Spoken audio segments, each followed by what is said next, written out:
L'ambition louable des soldats de la paix a hélas été entravée par des acteurs dont l'agenda était tout autre. Parmi ceux-ci figure la junte française aveuglée par les réflexes coloniaux et qui demeure l'un des promoteurs du terrorisme dans le Sahel. Sans changement de ces règles, il y a malheureusement de fortes probabilités de raser la tête d'un État membre à son absence et sans son consentement, ce qui ressemble à de la sorcellerie. Avant tout propos, qu'il me soit permis de transmettre à son Excellence, Monsieur le Président Yoweri Kaguta Museveni, et au peuple ougandais, frères et amis, les salutations cordiales et fraternelles de son Excellence le colonel Assimi Goïta, président de la transition, chef de l'État, au nom du peuple et du gouvernement malien. L'ambition louable des soldats de la paix a hélas été entravée par des acteurs dont l'agenda était tout autre. Parmi ceux-ci figure la junte française aveuglée par les réflexes coloniaux et qui demeure l'un des promoteurs du terrorisme dans le Sahel. À cet égard, le Mali réitère sa demande du 15 août 2022 sollicitant la tenue d'une session spéciale du Conseil de sécurité des Nations Unies en vue de présenter des preuves irréfutables de l'implication de ce pays dans la promotion du terrorisme. À ce jour, l'armée malienne a récupéré et occupé les camps et autres emprises précédemment occupées par la MINUSMA. Le tournant décisif de cette opération a été le contrôle des emprises et de la région de Kidal le 14 novembre 2023. Monsieur le Président, Mesdames et Messieurs, conscient que la réponse sécuritaire ne saurait suffire, le gouvernement a entamé la mise en œuvre d'une stratégie globale pour l'émergence d'un Mali nouveau. Le point culminant de cette orientation a été l'adoption d'une nouvelle constitution le 22 juillet 2023 consacrant l'avènement de la 4e République. Nous, le linge sale se lave en famille et c'est mieux ainsi. Tous ces efforts, faut-il le rappeler, concourent à la réalisation de notre objectif ultime, qui est le retour à un ordre constitutionnel apaisé et sécurisé. Partant du principe que nul ne peut aimer le Mali plus que les Maliens, le gouvernement est pleinement engagé dans la mise en œuvre de solutions endogènes issues de la volonté, des attentes et des besoins de nos populations. Par conséquent, nous rejetons d'office les remèdes imposés ou importés et contre-productifs. À cet égard, je réitère avec force, le Mali s'oppose à toutes les formes d'ingérence étrangères dans les affaires intérieures des États.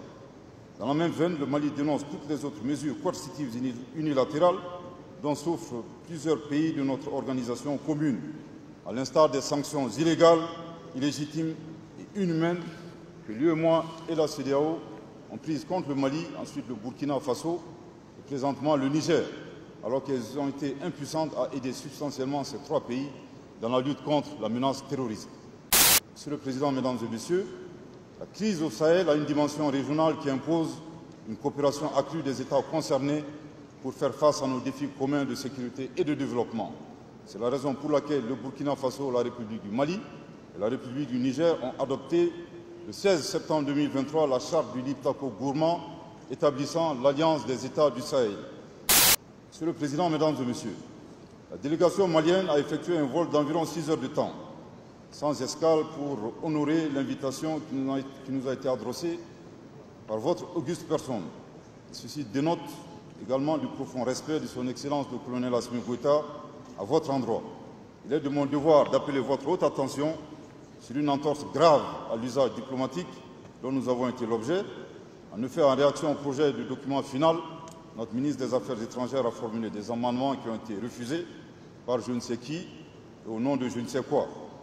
Malgré sa vive protestation lors de la conférence des ministres des Affaires étrangères, la situation ne semble pas avoir évolué.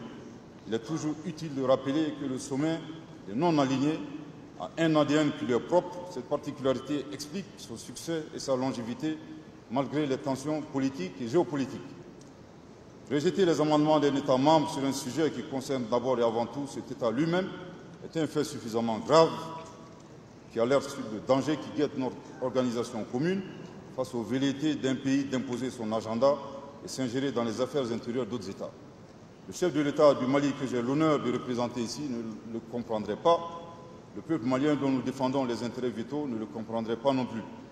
Cet incident de parcours est d'autant plus incongru que nous nous trouvons en terre africaine d'Ouganda, l'un des symboles forts de l'émancipation africaine et de la défense de la souveraineté nationale, avec la figure emblématique qu'incarne son Excellence le Président Museveni en Afrique et dans le monde.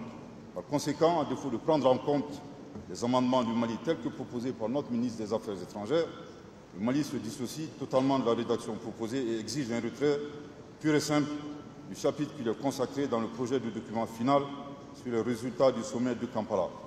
Pour conclure, je réitère l'attachement du Mali au respect des valeurs et des objectifs du mouvement des non-alignés en cohérence avec les principes qui guident l'action publique au Mali. Merci de votre très aimable attention.